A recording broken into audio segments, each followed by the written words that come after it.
This is Suburban On Air and Cohen in the City. Here is Mike Cohen. Join me, Professor Alice Roberts, live on stage across Canada.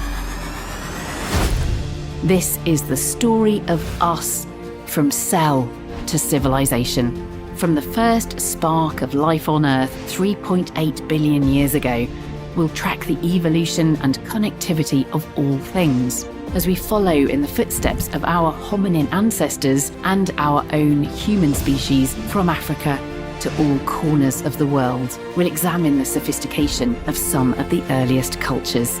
Well, acclaimed anthropologist, academic, author, and broadcaster from Britain, Professor Alice Roberts, is going to be in Montreal May 4th at the Olympia. That's a Sunday night. And Alice will be bringing her live tour from Cell to Civilization, an odyssey of humankind, actually bringing it to Canada. Alice, welcome to the Suburban On Air. And can you just tell us first, what is this experience all about that people could come and take part in?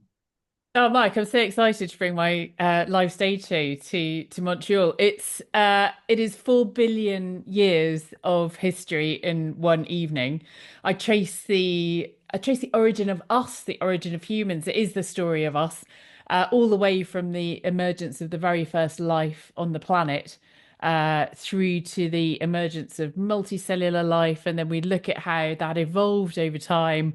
Mammals, apes. Eventually, we get hominins, our human ancestors, appearing, and then I bring it all the way to the emergence of the first civilization. So I think the big difference with this story compared with how it's usually told is that I've put the two together. I think usually we separate human history, archaeology, from that broader evolutionary history, but actually it's all part of a continuum, and we learn a lot about ourselves by taking that longer view and also that biological view, understanding ourselves in a biological context. Is it interactive in any way? I know you've done this for crowds as large as 2,000. The Olympia can fit a lot of people. You're on stage by yourself for 2 hours. Yeah, I am. Does the audience play any role? Well, the audience is there with me along every step of the way along this journey, because this is it's a very dramatic telling of this story. I'm a university lecturer. That's my origin, my own evolutionary origin.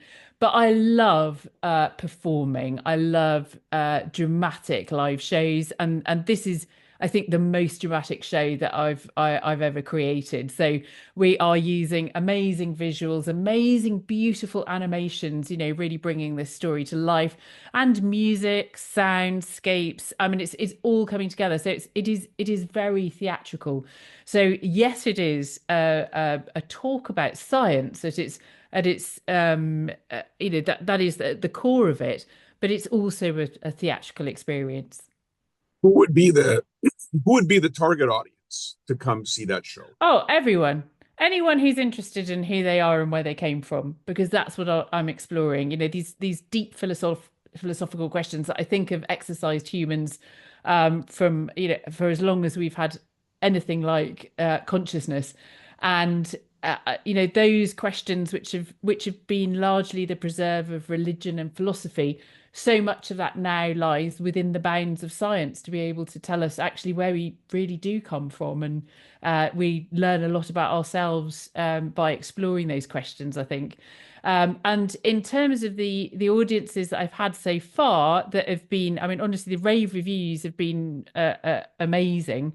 And we've had everybody, I think, probably from the age of 7 to, I want to say 107, but I'm not sure if there was anybody over the age of 100. But it is basically very, very broad, and it's for anybody that's interested in those questions. But yeah, lots of families. You debuted in Australia. You sold the tour out. So what was the reaction from the audiences for that first tour, and then since then?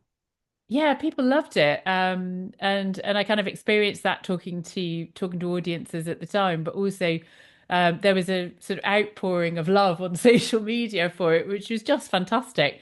And I'm so pleased about that because it's kind of a rare thing to see science presented in this way. And I'm a television presenter as well, so I'm used to thinking of interesting, creative ways to talk about these stories. But it's wonderful to be able to grasp the excitement of that live show, I think. And having done some shows with my very good friend Professor Brian Cox, I mean, he's kind of pioneered this idea that you can bring science to big audiences in this way, and that it's not, we can be treating science in the same way that we might treat other sorts of drama, I suppose. What is the number one question you are asked by people, given your expertise, given the show you're doing? What is the, let's say, that big question people always want to know from you? There are always lots of questions, but the one that comes back again and again, and the one that I just cannot answer, and I have to admit that, is how are we going to evolve in the future?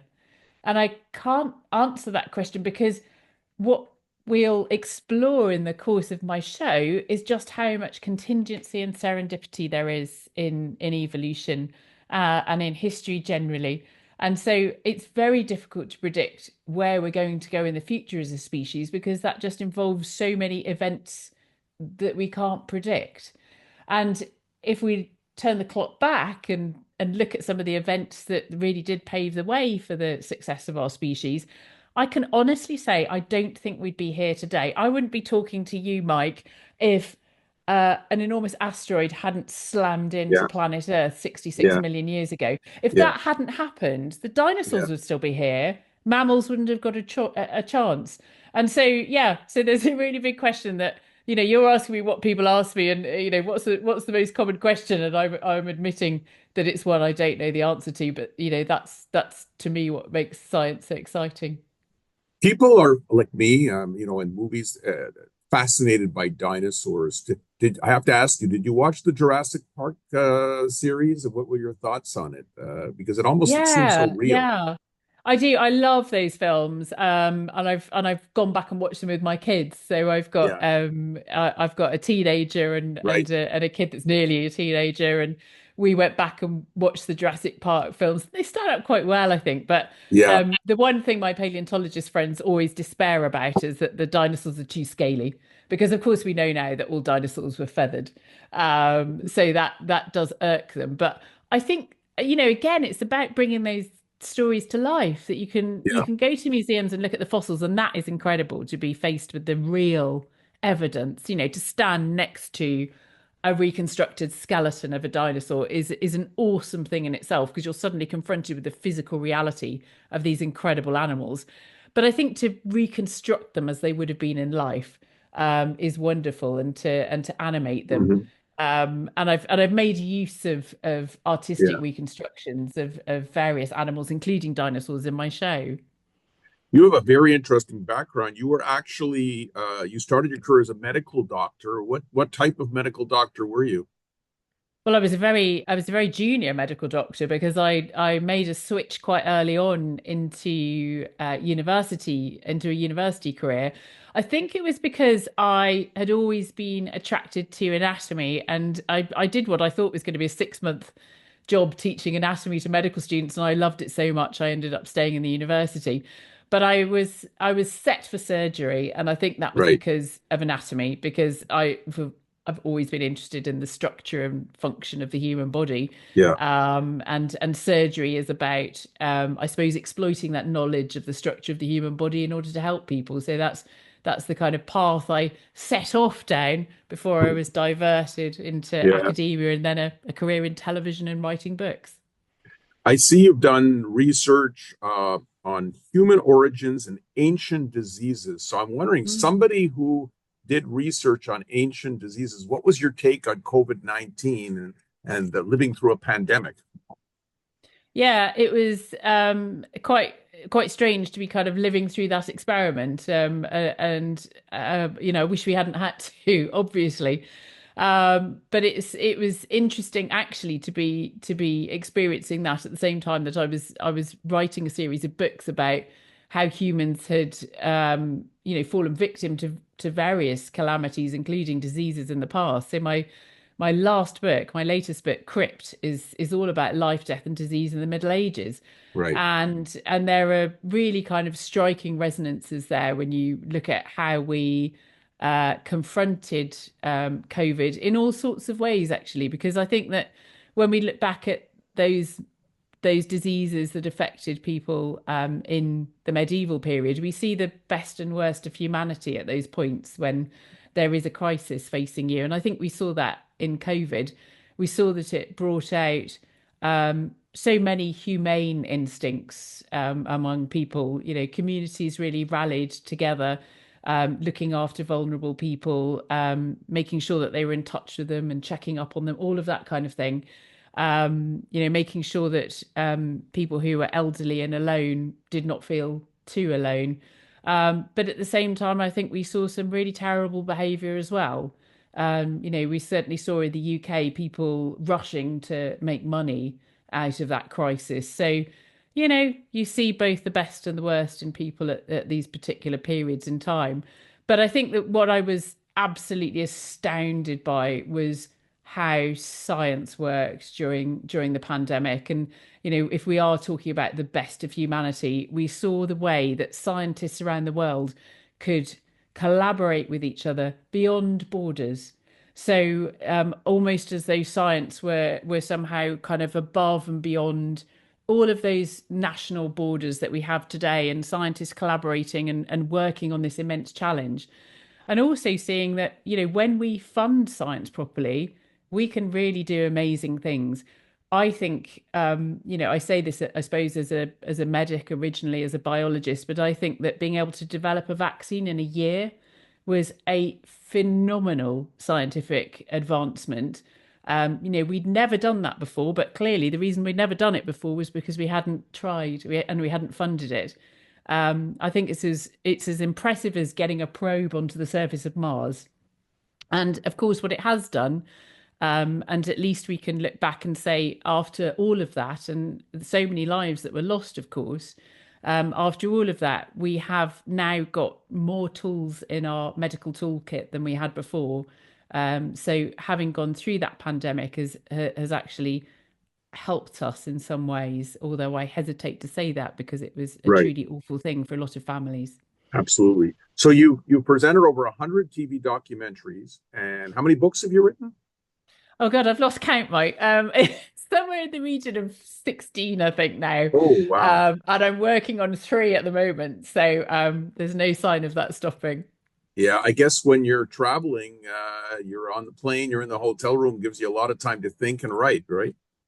Yeah, I love writing. I mean, I started writing because of television, strangely. Yeah. So I think, and also this kind of taps into my background as an academic, because when I did Yeah. my first standalone series, the BBC, where I was solo presenting this series about how the body worked, that was back in 2005, 20 years ago. I very strongly felt that there should be a handout to go with the series rather like when I do my lectures at the University of Birmingham. I would always prepare handouts for my students. But I loved writing so much that I carried on doing it, and most of my books now are kind of standalone books that stand alone and apart from my television series. But yeah, you're completely right. I write all the time. I love writing, and yeah, I'll be there writing on the plane on the way to Canada in May. All right. Well, thank you for your time, and we really look forward to seeing you in Montreal, beginning of May. I'm really looking forward to it too. And can you tell me three things that I've got to see in Montreal that I shouldn't miss, Well, Mike? when you go to Old Montreal, that's the first place you got to go to. And then when you go there, go to the Montreal Science Center, given your background. I Yes. would say that you need to go to the underground city of Montreal. And third, I mean, just check out some of the top restaurants. You can go, by the way, to the suburban.com and just Google restaurants at our newspaper. And I'm sure you'll get some great suggestions. But, you know, there's lots of great things to go. I'd say if you're going to go to one restaurant, I would recommend you go to Gibby Steakhouse in Old Montreal. That would be my recommendation. It's famous all over the world. Thank you for the tip, Mike. I'm really looking forward to coming to All right. Montreal. I look forward to seeing the show. Thank you very much, Alice Roberts, for joining me. Thank you, Mike.